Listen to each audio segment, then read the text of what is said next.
আপনারা ভাবছেন চায়নাতে আমাদের ঈদ কেমন কাটে? পরিবার থেকে বাইরে থাকলেও আমরা প্রবাসীরা একসাথে অনেক আনন্দে ঈদ কাটাই। ঈদের দিন সাধারণত সবাই মেট্রোতে ঈদগাহে আসে। চাইনিজদের কাছে মানুষের সেফটিটা অনেক গুরুত্বপূর্ণ, তাই সিকিউরিটি অনেক স্ট্রং ছিল।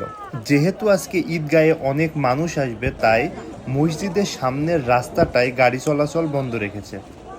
মসজিদের সামনে এসেই দেখি অনেক মানুষ এবং বিভিন্ন দেশি মুসলিম, Chinese, Bangladeshi, Indian, Pakistani, middle ইস্টের বিভিন্ন দেশ থেকে এবং অনেক আফ্রিকার দেশ থেকেও এখানে মুসল্লিরা আসছে।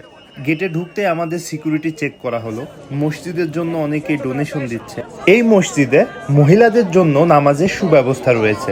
এখানে দুইটি ঈদের জামাত হয়। প্রথম জামাত বের হওয়ার জন্য আমরা ঈদগাহে অপেক্ষা করছিলাম। এ সময় ড্রোন থেকে বিভিন্ন রকম ইনস্ট্রাকশন দেওয়া হচ্ছিল এবং সেফটি নিশ্চিত করা হচ্ছিল। আমরা আস্তে আস্তে মসজিদের ভেতরে ঢুকে গেলাম। এটা 5 তলা বিশিষ্ট মসজিদ, আমি 3 তলায় ছিলাম।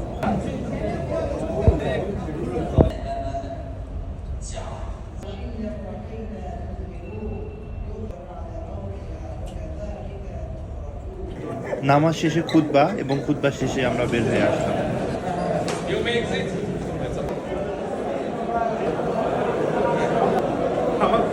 এখন আমরা যাব শেনজেন বাংলাদেশ কমিউনিটির দাওয়াতে এবং সবাই একসাথে খাওয়া দাওয়া করব।